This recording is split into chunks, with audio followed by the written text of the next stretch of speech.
Bien, c'est parti. Alors, dans cette vidéo, nous poursuivons la correction des travaux dirigés de régression logistique. Alors, je resitue un peu les choses hein, pour que tout le monde soit calé, bien sûr, parce que bon, je ne sais pas si vous regardez les vidéos toujours en séquence ou vous prenez ponctuellement. Je faisais un cours de régression logistique il y a quelques temps. C'était un cours que j'avais tourné vraiment sous l'angle statistique. Il y a deux manières de prendre la régression logistique, hein.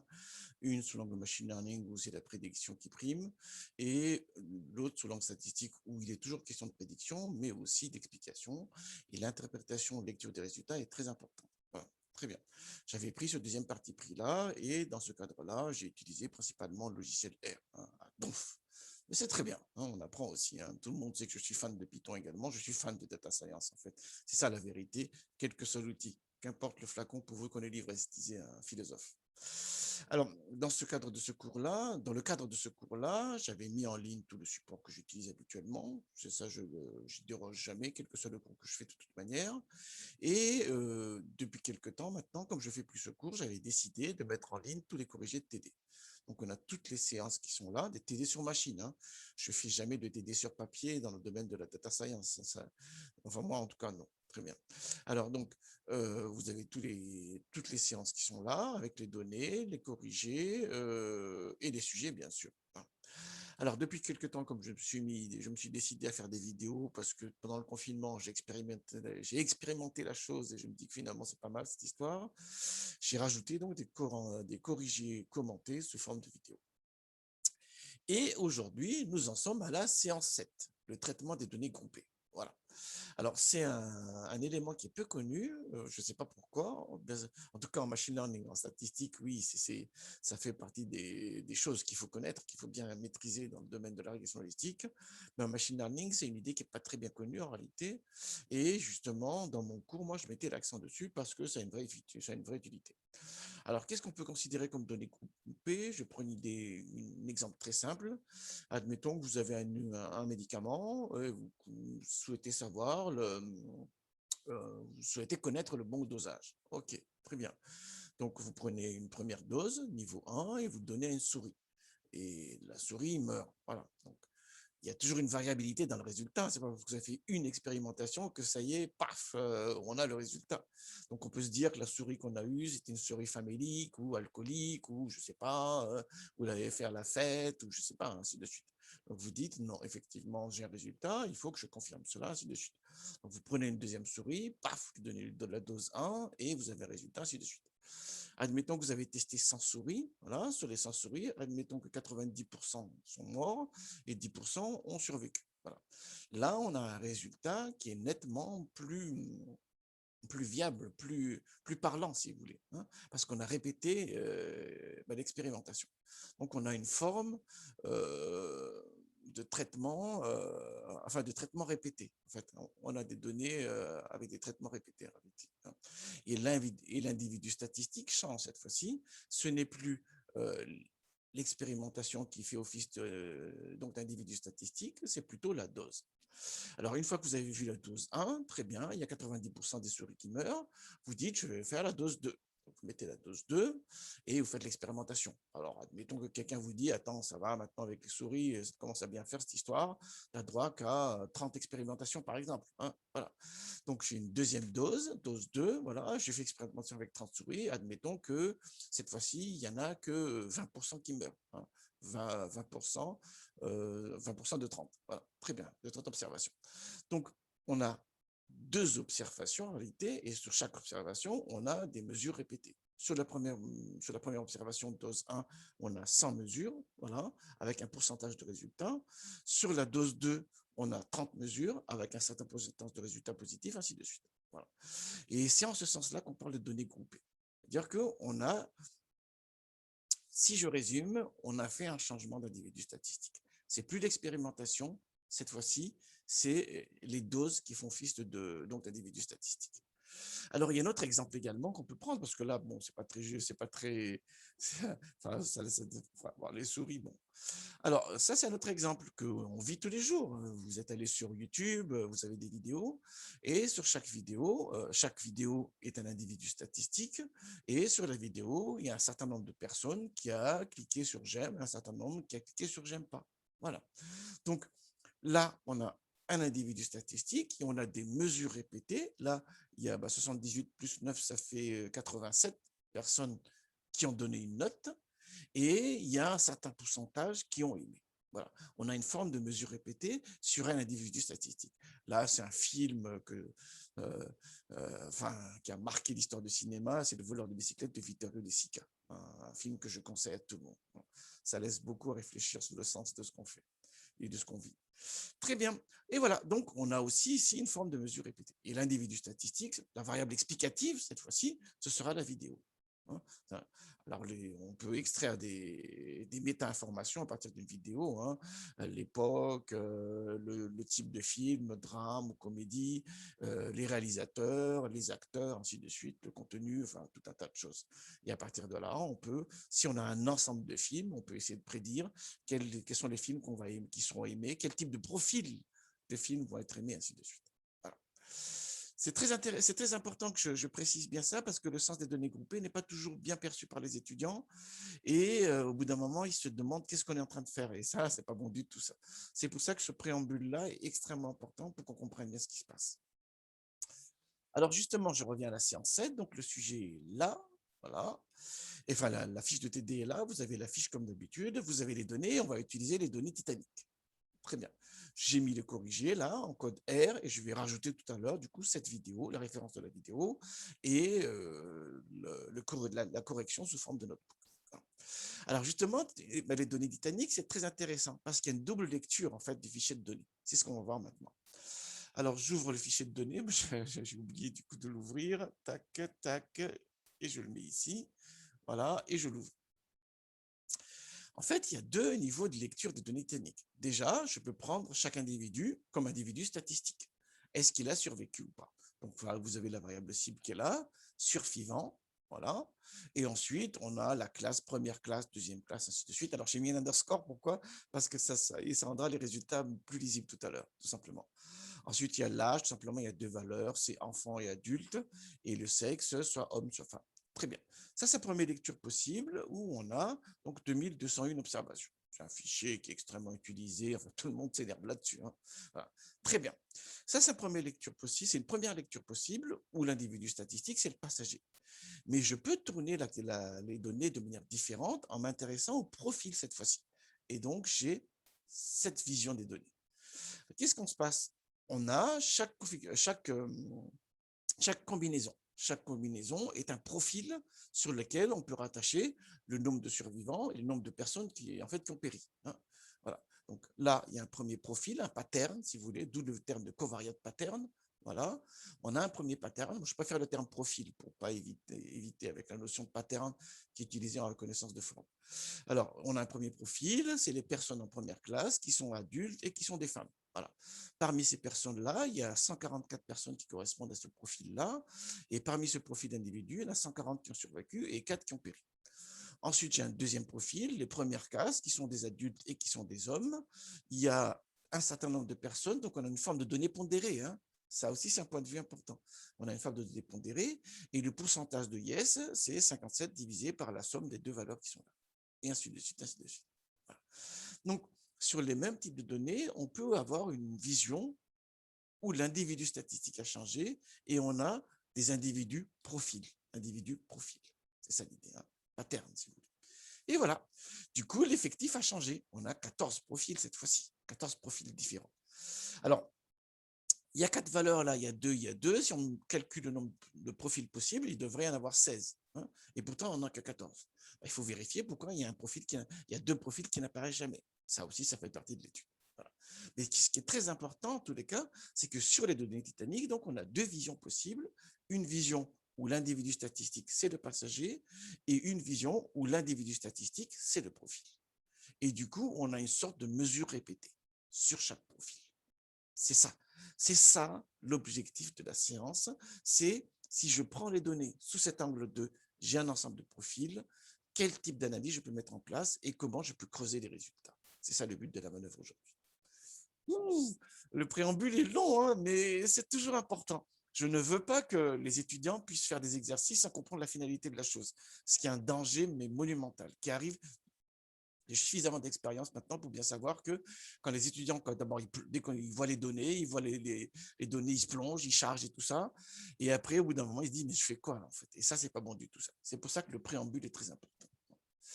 Et je m'attache à le faire avant chacune de mes séances. C'est très important que chacun sache exactement ce qu'on est en train de faire. Bien, alors comme d'habitude, voilà, j'avais préparé mon petit, ici, mon petit notebook sous R. Du coup, je vais récupérer la fiche de TD. Alors, comme d'habitude également, sur la fiche de TD, vous savez maintenant comment je fonctionne, donc je ne vais pas trop m'attarder sur ces idées-là. C'est tout simplement, j'ai mis en lien des tutoriels ici pour que les étudiants ne soient pas perdus. Et je ne l'ai pas mis ici, mais je vais l'utiliser. C'est un tutoriel, quand on dit de tutoriel, pour qu'on ait un lien avec le cours. C'est les slides que j'utilise pour la présentation du cours. Et on va aller à la page 65, tac, voilà. Et ce qu'on va traiter aujourd'hui, en fait, c'est ce chapitre-ci. Dans le livre, c'est le chapitre 9. Si vous allez dans le livre, là, il y a un chapitre dédié à ce thème-là. Voilà, c'est le chapitre 9 qui est là. C'est très important. C'est très important parce que c'est quasiment inconnu en machine learning. J'ai jamais vu un article de machine learning qui parle des données groupées, alors qu'en réalité, c'est très intéressant. En revanche, en statistique, c'est connu depuis très, très, très longtemps, le traitement sur données groupées. Voilà. Bien, bien, bien. Allons-y alors. Donc, je commence. Les deux. Donc, j'explique ce que je viens de voir. Mais bon, ok, c'est ce que je viens d'expliquer. Là, je ne vais pas relire ce que je viens d'expliquer. On est d'accord. Et donc, j'ai créé mon petit notebook là, comme d'habitude. Comment créer le notebook? Je fais File, New File. Voilà, et Notebook. Voilà, très bien. Moi, je préfère les notebooks HTML. Pourquoi? Parce qu'on a une sortie en direct des résultats. Ça permet d'avoir une vision. Bon, là, ici, on ne peut pas parce qu'il n'y a pas la place. Mais habituellement, je fonctionne avec deux écrans et sur le deuxième écran, je fais mon code R, je lance au fur et à mesure et j'ai la sortie HTML qui apparaît en temps réel. Et du coup, ça me permet de savoir qu'est-ce que je suis en train de faire exactement et comment se présentent mes sorties. Je conseille ça aux étudiants quand ils ont un projet à faire, à rendre à la fin de l'heure. Je dis ça, je dis rien. Alors, très bien. Alors, ok, donc je vais relancer la session et vider les sorties parce qu'on va justement créer les sorties à fur et à mesure et les commenter ensemble, en le mettant en lien avec la fiche de TD. Voilà. Alors, une fois que c'est bon, ça, je vais décaler ça un tout petit peu. Je suis prêt. Alors, déjà, on va charger la première feuille. C'est les données brutes, où l'individu statistique, c'est le passager. Donc, je fais XLSX, c'est le package que j'utilise pour lire les fichiers Excel. Il y en a d'autres. Celui-là, il est très souple, mais en revanche, il n'est pas performant sur les grandes bases. Ensuite, je lis bien le fichier Titanic XLSX, qu'on vient de voir ici. Et je vais lire donc la première feuille, la feuille raw data. Les premières lignes des données, c'est les noms des variables. Quand il a une colonne de chaîne de caractères, il considère comme une variable qualitative et donc il va l'encoder automatiquement en repérant le nombre de modalités distinctes, voilà, enfin les modalités distinctes, voilà, et l'encodage suite F8. Alors j'affiche les premières lignes pour avoir une idée de la configuration de mes données, mais normalement il n'y a pas de problème. Donc il est en train de charger, voilà, on a bien ici 6 lignes, voilà, avec les observations, chaque ligne, et donc il y en a en tout, si on liste ça, on a 2201 lignes dans mon fichier de données, avec les 4 variables qu'on voit là, qui sont tous des facteurs. Le string sash factor est très important. Si vous ne le mettez pas, lui, c'est un vecteur de chaîne de caractères. Pourquoi pas, mais quand vous lancez GLM, typiquement, il ne va pas aimer du tout. Il ne va pas aimer du tout parce qu'il a besoin de savoir si c'est une variable catégorique ou pas qu'on le présente. Très bien, donc ça c'est fait. Question 2 maintenant. La distribution de fréquence des variables. Là également, comme ils sont codés en factor, je fais summary. Sinon, il faut faire table sur chacune des variables. Bon, là, je fais summary. C'est très bien. Donc, sur les 2201 observations, il y a 1490 qui ont péri dans la tragédie du Titanic et 711 qui ont survécu. Ensuite, il y avait 325 personnes en première classe, ainsi de suite, ainsi de suite. Il y a 2092 adultes, 109 enfants. Il y avait 470 femmes et 1731 hommes. Très bien. Alors, ça, c'est les données qu'on a l'habitude de manipuler. Il n'y a pas de souci là-dessus. Je vais lancer la régression logistique. Là, le but, c'est pas de voir les performances prédictives, c'est analyser finement les causes, les caractéristiques des personnes qui ont péri dans la tragédie du Titanic. Et l'idée, c'est de s'intéresser au profil, justement. C'est pour ça qu'on va travailler sur les données groupées. Parce que on met mieux en évidence les profils dans l'analyse qui est présentée à la régression logistique. C'est ça l'objectif de l'exercice du thème d'aujourd'hui. Alors, je lance la régression. Donc là, je fais comme d'habitude. Hein. Voilà, j'ai la régression logistique, j'ai les coefficients. Il faudra bien noter les coefficients là, parce qu'on va s'en servir tout à l'heure. On verra ce qui va se passer tout à l'heure. Et j'ai les valeurs de la nulle déviance, du modèle réduit à la constante et du résiduel déviance. Hein, très bien. Plus la déviance est petite, plus le modèle est de qualité. Hein, c'est ça l'idée. Hein. On maximise la log vraisemblance et la défiance est moins 2 fois la log vraisemblance, donc on minimise la déviance. Très bien. Voilà. Alors, très rapidement, on voit. Donc, on voit très bien hein, que les variables explicatives, là, sont des variables qualitatives. Voilà. Et donc, il les a codées, il a fait un codage 0,1. Et la première modalité par ordre alphabétique, il l'a mis en modalité de référence. C'est pour ça qu'elle n'apparaît pas. Donc, first class n'apparaît pas. Hein. Il y est bien, first class. Hein. On le voit bien ici. Hein. On le voit bien là. Mais dans la régression, il n'apparaît pas parce qu'il l'a enlevé. Il a codé en 0,1. Et la colonne 0,1 de first class, il l'a enlevé. Très bien. Et donc là, on a un surcode de chance de survivre, parce que la modalité de référence est la deuxième parole alphabétique.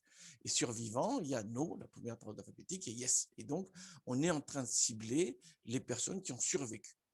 Donc, les personnes en deuxième classe ont moins de chances de survie que les personnes en première classe. Voilà ce que ça veut dire.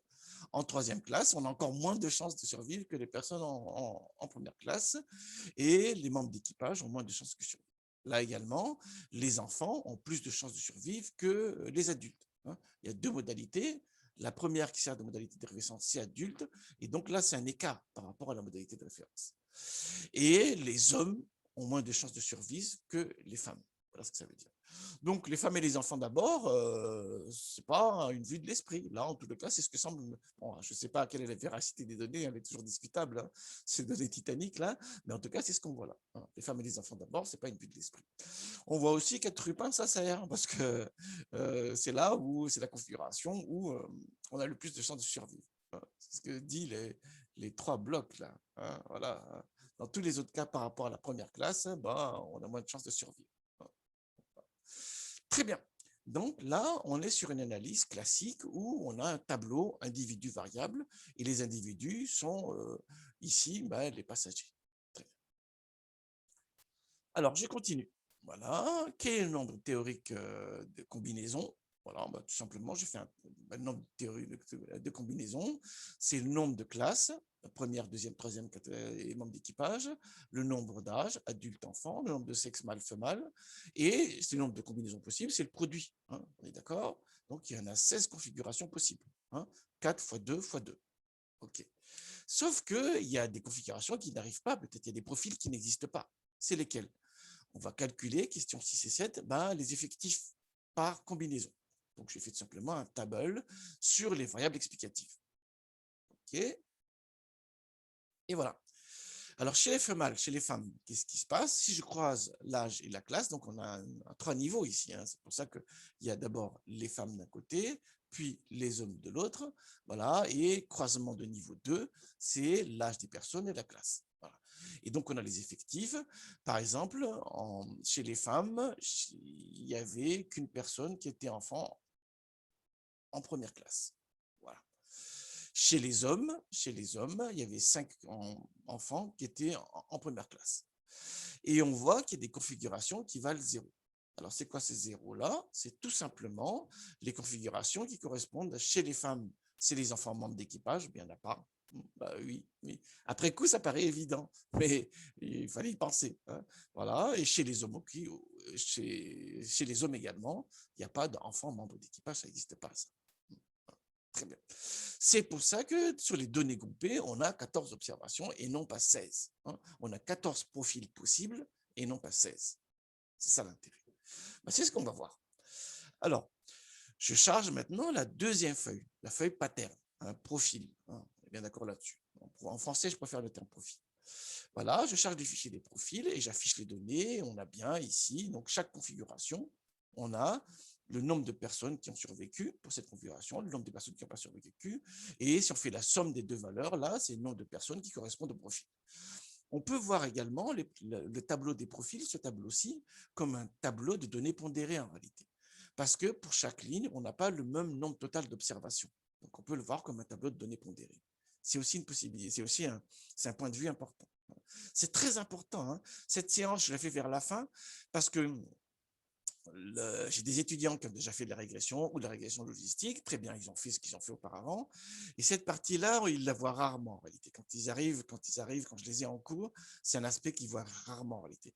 Or, ça a beaucoup d'applications. Hein. Typiquement, dans la liste des réseaux sociaux, sur un message, il y a les gens j'aime, j'aime pas, les gens qui ont trouvé le commentaire utile ou pas utile, ainsi de suite. Donc, les données groupées, on en a plein dans le web mining actuellement. Et donc, il faut mettre en place des techniques qui sont capables de traiter ces données groupées-là. C'est très important. Hein. L'exemple de la vidéo, c'est très intéressant avec le j'aime, j'aime pas. Hein. On a un individu statistique, c'est la vidéo. Ensuite, on peut sortir des méta-informations. Et ensuite, on a le nombre de personnes qui ont émis, qui ont émis un avis. Hein. Voilà.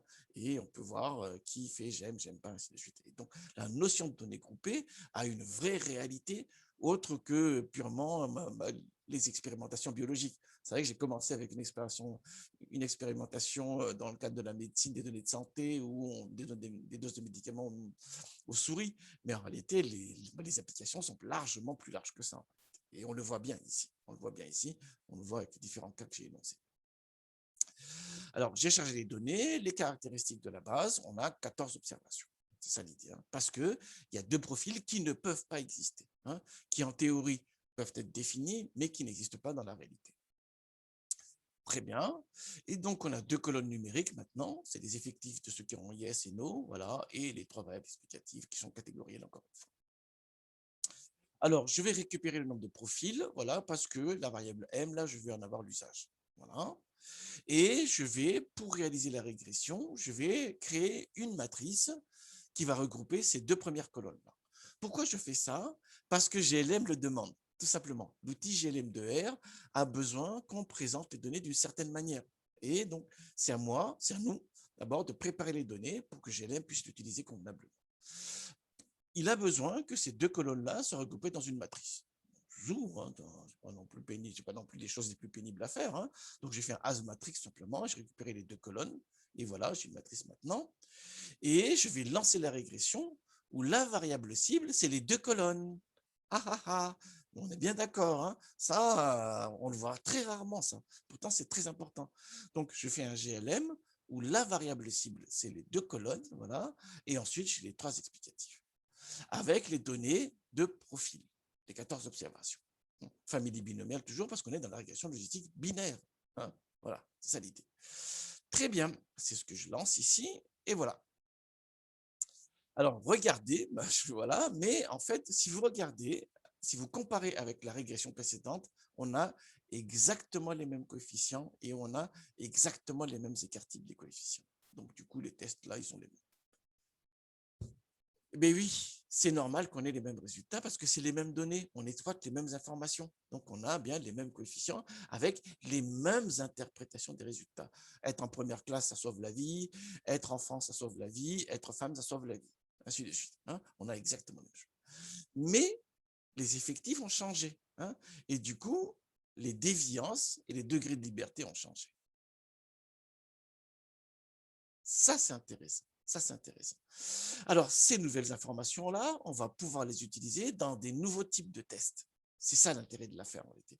Et c'est ce qu'on va explorer. Si vous regardez en haut, hein, tout le tableau au-dessus, là, c'est le même, mais ce qui va changer, c'est la partie qui est là.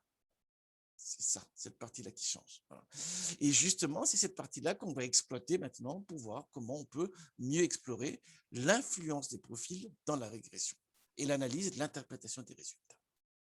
Je vous enjoins à le faire. Hein. Regardez bien ça, faites un copier-coller si vous voulez dans un autre là, et regardez les résultats qui sont là. Voilà. Les coefficients sont exactement les mêmes, mais c'est là que ça change. Alors, dans mon cours page 65, justement, voilà, donc j'explique l'idée. Hein. Bon, là, c'est encore un exemple de médecine, mais qu'importe. Hein. Voilà. Et on a les tableaux de résultats, ainsi de suite. Et on va explorer les différents outils qui permettent de mieux analyser le rôle des profils dans la régression. Hein. Une analyse fine, cette fois-ci. Bien, c'est ce qu'on va voir. Tac, tac, tac, j'en étais où là? J'en étais là. Alors, le premier outil qu'on va voir, c'est le levier. Alors, le levier, c'est quoi? C'est un outil qui permet de mesurer deux aspects. L'écartement global d'un profil par rapport aux autres et son influence globale dans la régression. C'est ce qui est expliqué ici. Voilà. Alors, c'est une notion qui est très connue des économètres. En économétrie, c'est une notion essentielle, le levier. En régression linéaire multiple, on peut le voir également, hein, voilà. Et on peut le voir aussi en régression logistique. Ce qui change quand même un peu, c'est que dans la régression linéaire multiple, le Y n'intervient jamais dans le calcul du levier. Alors que dans la régression logistique, il intervient sous l'angle des probabilités estimées. Un petit chapeau ici. On le voit bien, hein, on le voit bien ici. Hein. Et aussi via la matrice V. Très bien. OK. Alors, bien, je vais lancer, tac, et j'ai des résultats. Bon. Ce qui est important, ce qu'on peut voir, c'est que la somme de leviers, c'est égal au nombre de coefficients estimés dans le modèle. Vérifions. Voilà. Et si je vérifie le nombre de coefficients estimés, voilà, on a bien 6 et 6. C'est pas que c'est un problème, mais c'est toujours important de vérifier si nos calculs fonctionnent par rapport à la théorie. Hein. Si on a des résultats et que ça ne cadre pas avec ce qu'on sait par ailleurs, c'est qu'il y a un vrai souci. Hein. Voilà. Bien. Alors, bon, on va essayer de voir les leviers qui pèsent, c'est-à-dire quels sont les points qui ont un rôle important dans la régression en réalité. Voilà. Et pour ça, bon, on peut voir ici, hein, mais bon, c'est un peu compliqué. Moi, je préfère faire un bar plot. Voilà. Très bien. Et donc, on voit que les profils qui pèsent le plus, c'est le profil 14. Voilà. Le profil aussi 10 joue beaucoup. Non, 2 joue beaucoup. Le profil 10, 9, 12, ainsi de suite. OK. Très bien. Alors, on peut vérifier qui sont ces profils-là. Hein. Si je peux ici dépatte. J'écarte ça un peu. J'aurais dû le faire tout à l'heure. Dépatte. Voilà. Le profil 14, c'est bien ça, hein, qui joue beaucoup. Voilà, le profil 14, c'est les adultes membres d'équipage. Les adultes hommes membres d'équipage. Voilà, ils pèsent beaucoup. Très bien. Ensuite, le profil 2, c'est les adultes qui sont en première classe, hommes. Voilà. Ensuite, le profil 10 qu'on voit là, c'est les adultes hommes qui sont en troisième classe. Voilà. Le premier outil qu'on vient de voir ici donc, permet de voir le rôle global de chaque profil dans la régression. Est-ce qu'elle pèse ou pas dans la régression? Alors, on peut le voir comme ceci, il y a peu d'observations, il y a peu de profils, donc on peut le voir, mais s'il y en a beaucoup de profils, le plus simple, c'est de les trier de manière décroissante. Hein. Voilà, c'est ce que je fais ici. Hein. J'ai trié les données par ordre décroissant selon le profil, et on voit bien 14, 2, 10, 9, 6, ainsi de suite. C'est la même chose que là. Mais bon, là, le tri, je le fais, pourquoi? Parce qu'on a des situations où le nombre de profils reste élevé quand même, de l'ordre, je sais pas, d'une vingtaine, trentaine. Et décrypter un graphique, ça devient compliqué. Donc, c'est là que c'est intéressant de pouvoir le tri. C'est vraiment pour voir les différentes manières d'exploiter des données. Voilà. Là, il n'y a pas beaucoup d'observations, donc on peut lire très rapidement les résultats. Bien, très bien. C'est ce que je viens de faire là. Et on se rend compte en réalité que l'influence globale d'un profil dépend en grande partie, pas totalement, mais en grande partie, de son poids, en réalité, du nombre d'observations qui correspond à ce profil-là. Ah, très bien alors. Ben, on va vérifier ça. Très bien. Je calcule ici l'effectif par profil. Voilà. Et je vais afficher les données selon le levier et en mettant en exergue le poids du profil, le nombre d'individus qui correspond à chaque profil. Et effectivement, presque, hein, mais pas totalement, parce qu'il y a d'autres informations qui sont utilisées. Hein. Voilà. Il y a le petit chapeau qui joue un rôle, vous avez vu. Hein. Mais on voit en réalité que voilà, ça joue un rôle. Hein. Ça joue, voilà, on le voit ici, là. Voilà. Donc, presque, c'est pas totalement, mais on peut le voir comme un tri d'équation selon le N. Quand on revient sur la formule, c'est pas si étonnant que ça en réalité. Hein. On voit que le N, il est là. On est d'accord là-dessus. Hein. Voilà. Donc, c'est un élément qui pèse beaucoup. Hein. C'est pas le seul. Il y a aussi les X, bien sûr, hein, les écartements par rapport aux autres. Il y a les pi chapeaux aussi, donc la qualité de la prédiction. Mais le poids global d'un profil dans la régression dépend en partie, en grande partie, de son effectif. C'est ce qu'on voit dans la formule. C'est toujours mieux quand les mathématiques confirment l'observation. Ou quand les observations confirment la base mathématique. Ben, c'est ce qu'on voit ici. Hein, c'est ce qu'on voit ici. Bien, on continue. On va s'intéresser maintenant aux résidus. Il y a deux résidus. Il y a le résidu de Pearson et le résidu d'éviance. On va voir les deux C'est quasiment la même idée en réalité. Alors, ce qu'on essaie de voir ici, c'est quels sont les profils qui sont mal modélisés. Pourquoi ils sont mal modélisés? Et est-ce que globalement, j'ai un modèle qui tient la route ou pas? Un peu comme le test de Hosmer et Lemcho. Sauf que dans les tests d'Hosmer et Lemcho, les groupes, on les crée de manière artificielle en se basant sur les scores. Vous vous rappelez de ça, hein? Ici, les groupes, on va les créer, ils ne sont pas créés, ils correspondent au profil. Chaque profil correspond à un groupe d'individus. Donc, c'est un peu comme le test d'Hosmer et Lemcho, de compatibilité entre les fréquences observées et les fréquences prédites par le modèle, voilà. Sauf que cette fois-ci, les groupes sont naturels, sont naturellement définis par les données. Alors, si je reviens sur le coup, là, le résidu de Pearson, qu'est-ce qu'il fait? Il confronte tout simplement les fréquences observées pour chaque profil de Yes et les fréquences prédites par le modèle pour ce profil-là. C'est ce qu'on voit dans ce modèle. Alors là, c'est les nombres observés, en fait, mais ils sont bien relativisés ici par le N. On est d'accord là-dessus, hein? D'accord, hein? Voilà. Est-ce que je modélise bien? C'est ça l'idée, avec cette formule-là, tout simplement, qui est donnée. Allons-y alors. Donc, je calcule. Donc, on voit bien dans la formule là que j'ai besoin du pi chapeau. Je vais calculer les probas.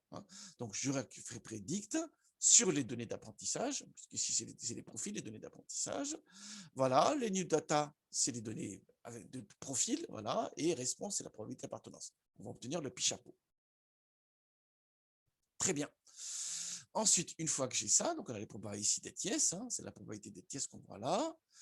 On va prendre le Y observé, le nombre de yes observés, YM là, et le nombre de Y, le nombre de survivants prédit par le modèle. Donc, je fais proba multiplié par l'effectif correspondant à chaque profil. Donc, ici, le petit m, c'est profil. Voilà. Très bien. Et il ne me reste plus qu'à former cette formule. Voilà les résidus de Pearson. Plus la valeur est élevée en valeur absolue, plus, moins le profil a été bien modélisé. Voilà ce que ça veut dire. Quand le résidu est élevé, ça veut dire que j'ai un point, le profil en l'occurrence fait office de point. Ici, le point est mal modélisé. La prédiction de la proportion de yes est loin de la bonne valeur. C'est ça l'idée. Alors, on a ici, on va faire un graphique, on verra mieux tout à l'heure. Voilà, mais il y a un outil qui le fait en fait. Il y a un outil qui le fait. Ça aussi, c'est une constante chez moi, c'est que tout le temps, je vais faire les calculs à la main par les étudiants. Je veux m'assurer qu'ils sont capables de lire cette fois. C'est pas non plus pas besoin d'être prix Nobel pour lire ce genre de formule, on est bien d'accord. Mais j'ai besoin de vérifier qu'ils savent le faire.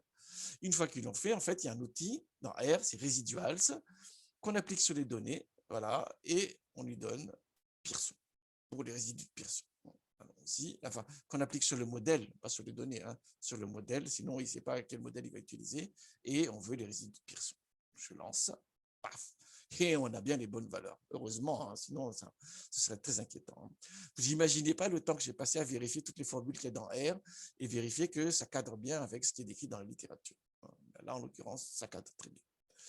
Alors, on peut calculer du coup la statistique de Pearson exactement comme la statistique d'Osmer et Lemcho.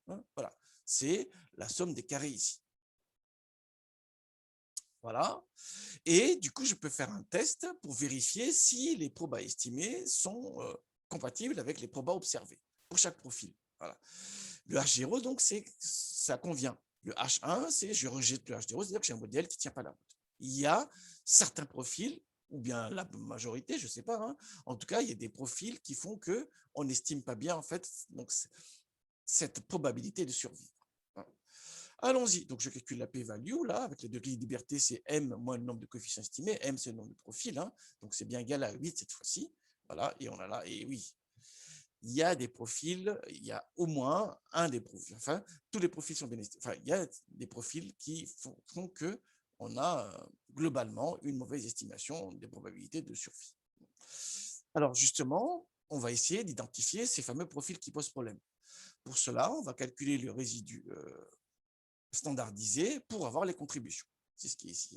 Donc là, je prends le résidu ici, donc standardisé. Ensuite, je le mets au carré et on a les contributions donc à la statistique de Pearson. La formule est là, mais bon, maintenant que les étudiants ont vu les formules, ici le H, c'est le levier. Donc on pourrait le calculer aussi, ça. On prend ça au carré divisé par 1 moins H, c'est possible aussi. Mais bon, comme les étudiants ont travaillé dessus maintenant, on va utiliser les outils. Donc là, je prends le résidu ici standardisé de Pearson et après je le mets au carré. Voilà. Et voilà les contributions et je fais un graphique. Et les points mal modélisés, il y en a un principalement, c'est le profil numéro 10. Alors, qu'est-ce qui se passe avec le profil numéro 10? On va essayer de voir avec le profil numéro 10. Donc, des pattes. Voilà. Alors, le profil numéro 10, voilà, c'est ces individus-là. Voilà. C'est ces individus-là, c'est les hommes qui étaient en 3e classe. Voilà. Apparemment, ils sont très mal modélisés. Alors, on va vérifier, hein, on va vérifier de quel sens ils sont mal modélisés. Ça, c'est intéressant, ça. Hein. C'est bind, voilà, de y hat. C'est bien ça, hein? Le numéro 10, c'est 3e classe. Homme.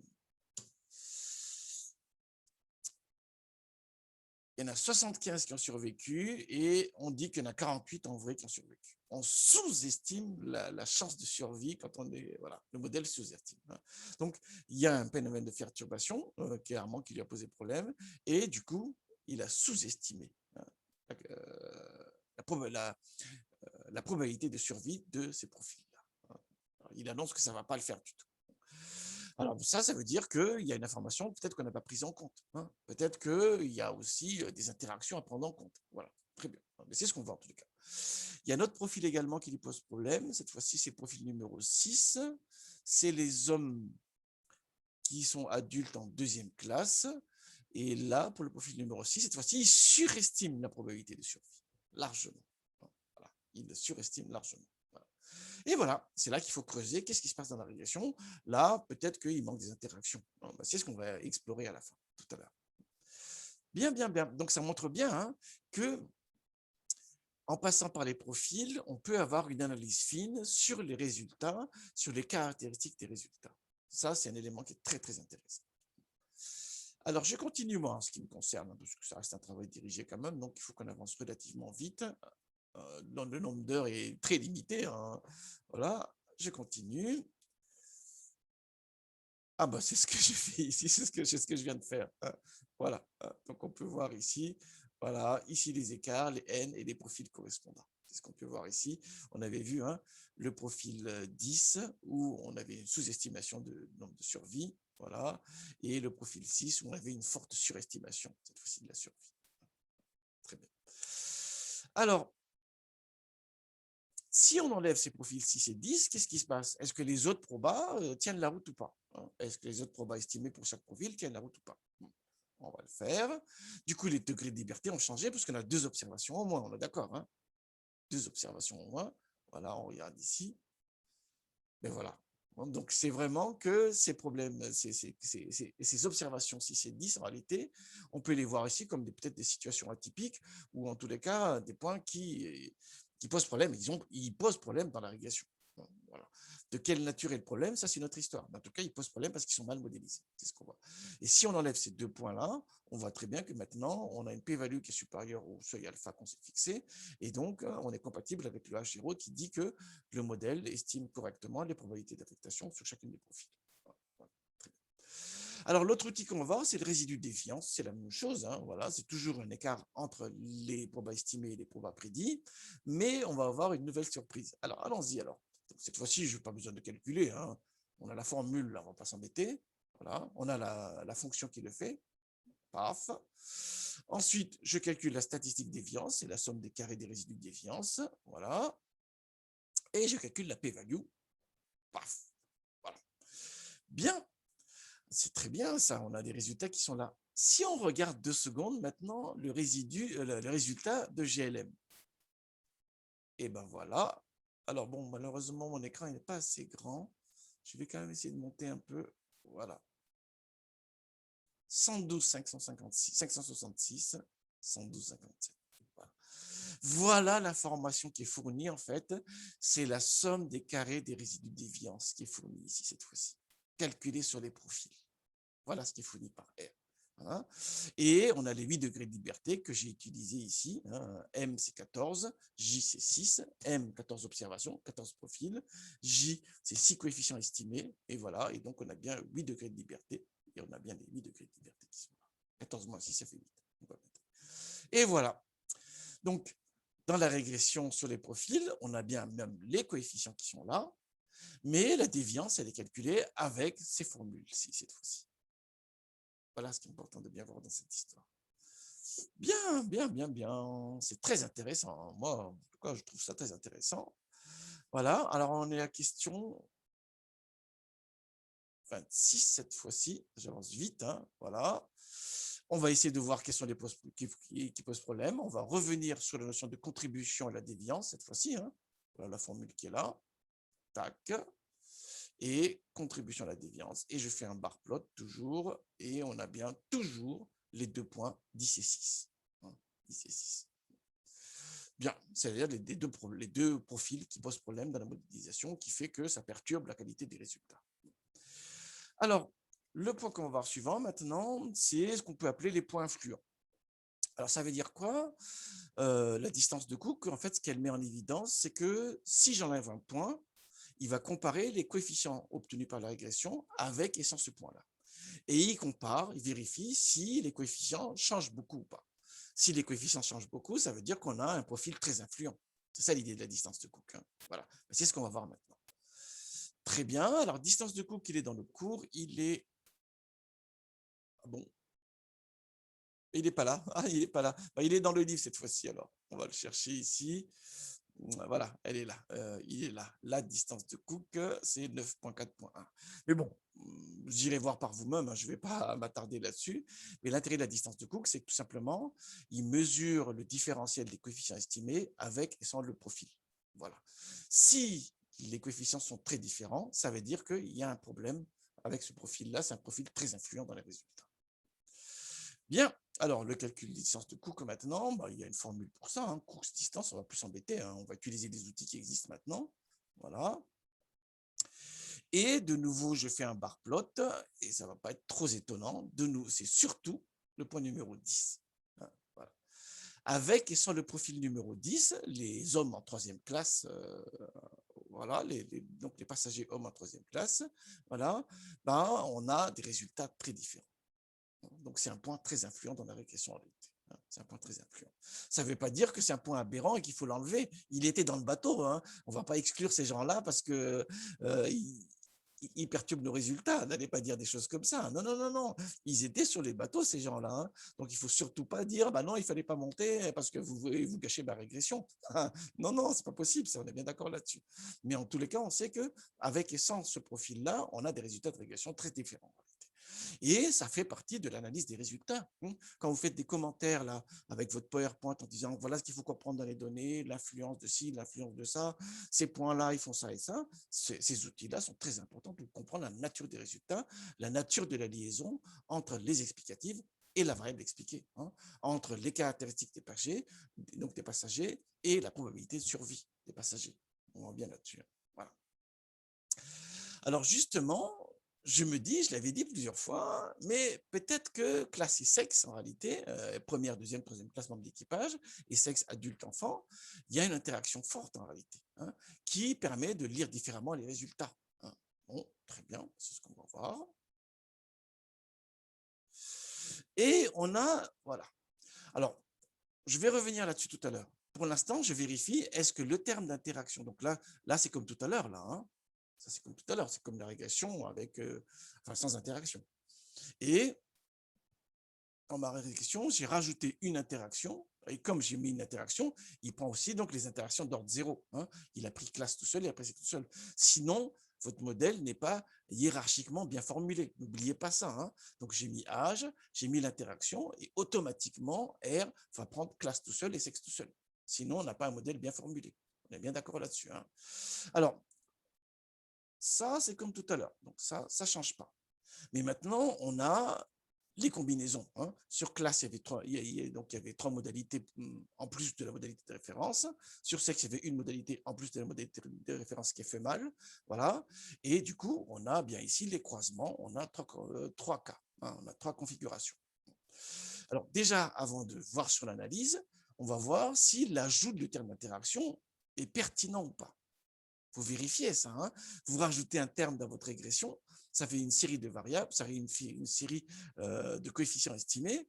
Vérifions si tous les coefficients sont nuls ou pas. S'ils sont nuls, on peut enlever cette interaction, parce que ça veut dire qu'elle ne sert à rien en réalité. C'est ce que je fais ici. Alors, tout simplement, je vais faire un test du rapport de vraisemblance avec la régression, avec ou sans l'interaction, et je regarde si on rejette l'hypothèse nulle qui dit que tous les coefficients sont simultanément nuls de ces termes d'interaction. Donc, je compare les deux tests, les deux déviances, pour faire un test du rapport de vraisemblance. Voilà. Et je calcule la p-value, voilà, ici, et les degrés de liberté. Hein, il y a 3 éléments, il y a trois covariates ici, hein, donc il y a 3 coefficients sur lesquels on teste la nullité. Donc, le résultat, l'écart entre les deux, là, ça fait bien 3. Vérifions, hein, si ça ne fait pas 3, il y a un problème. Hein. Forcément, oui, il y a 3 coefficients en plus. Voilà. Et il me dit, non, on ne peut pas considérer que ces 3 coefficients sont simultanément nuls. Voilà. Très bien, ok, maintenant revenons ici. Alors, la lecture de ce qu'on a vu ici, on le sait faire déjà. Donc ça, on ne va pas s'attarder là-dessus, on a vu ça préalablement. Maintenant, regardons ici. Donc là, ça ne semble pas significatif, ça ne semble pas significatif. Là, c'est significatif. Et on a un coefficient positif. Donc, par rapport à la configuration de référence, qui est celle qui est exclue, hein, celle qu'on ne voit pas, justement, voilà, on a plus de chances de survie quand on est en 3e classe et qu'on est homme.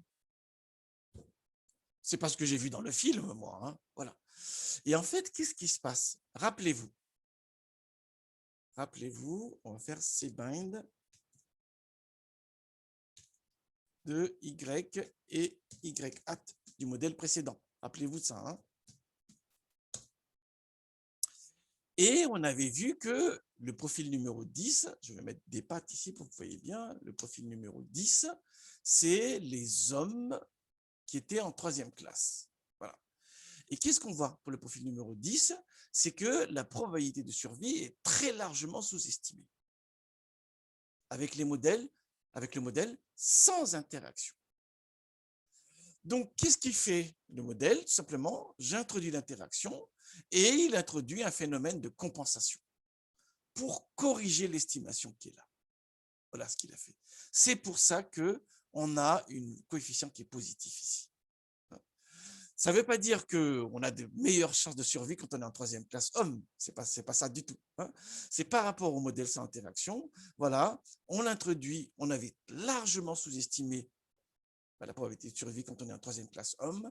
Et donc, quand j'introduis l'interaction, il fait une compensation pour me estimer voilà, cette valeur 75 avec la prédiction. Voilà. Attention aux interprétations, hein, parce que des fois, je vois dans les projets ou dans les rapports de stage, ça ne va pas du tout. Hein, pourquoi? Parce qu'on a des coefficients partiels toujours dans la régression. Donc, un coefficient, vous ne le disiez pas tout seul. Hein, c'est toute chose égale par ailleurs par rapport aux autres variables. Hein. N'oubliez jamais cet aspect-là. Hein. Voilà. Donc, c'est un élément très intéressant de voir que ce qu'on a là, en fait, ce n'est pas une vraie causalité. Donc, ça ne veut pas dire qu'il fallait être en 3e classe homme pour survivre. Hein. C'est pas vrai, c'est pas ce que j'ai vu dans le film avec DiCaprio et Kate Winslet. Hein. Kate Winslet, je ne sais plus comment s'appelle. Oui, ça doit être ça. Voilà, c'est pas ça en réalité. Ce qu'on voit, c'est que quand j'introduis ici l'interaction, il va compenser les mauvaises estimations du modèle sans interaction, et on le voit ici. Voilà ce qui se passe.